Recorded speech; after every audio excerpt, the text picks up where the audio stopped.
Madame le maire, mesdames et messieurs les conseillers municipaux, mesdames et messieurs, le 28 août dernier, je vous ai adressé un courrier qui est resté à ce jour sans réponse. Alors je vais vous relire ce courrier, à vous, mais aussi à l'ensemble du conseil municipal et à la presse.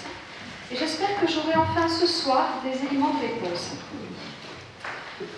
Le 26 juillet dernier, aux alentours de 21h, s'est déroulé un accident sur la route départementale 560 entre Auriol et Saint-Zacharie, faisant 2 victimes tuées sur le coup. Ce couple d'Aubagniers allait s'installer à Saint-Zacharie. Il laisse 4 enfants dans le désarroi et le désespoir. Ce nouveau drame fait suite à de longues séries d'accidents matériels et corporels et fait de cette portion de route une des plus accidentogènes du département. Il y a 2 ans, lors d'un accident qui avait fait également 2 victimes, vous vous étiez engagé, Madame le maire, à sécuriser cette portion de route. Quels sont les résultats de votre engagement? Un radar informatif à l'entrée d'Auriol, un tourne à gauche au niveau de Moulin-de-Redon, accompagné d'un radar informatique qui ne fonctionne pas. Avez-vous seulement remarqué qu'à ce carrefour, il y a un arrêt de bus de l'autre côté de la chaussée et il n'y a aucun passage protégé pour s'y rendre et en revenir? Avez-vous également remarqué que la vitesse autorisée est limitée à 70 km/h et que de nombreux enfants en période scolaire, souvent de nuit, sont obligés de traverser à leur risque et péril? Et que dire de cette circulation de plus en plus démentielle des poids lourds de 35 tonnes qui traversent allègrement en dehors d'une desserte locale en toute impunité le centre d'Auriol, frôlant au passage piétons et échafaudages?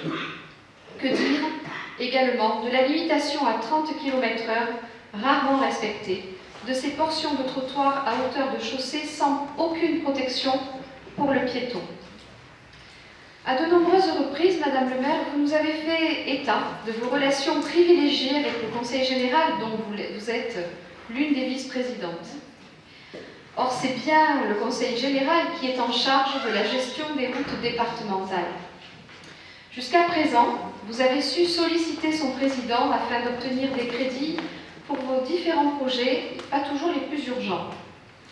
Ne serait-il pas judicieux, Madame le maire, d'utiliser une partie de ces crédits pour une véritable mise en œuvre de sécurisation de la circulation, à moins que, suite à votre immobilisme, vous ne soyez contrainte, lors d'un accident de plus grande ampleur, de les utiliser pour construire une chapelle ardente?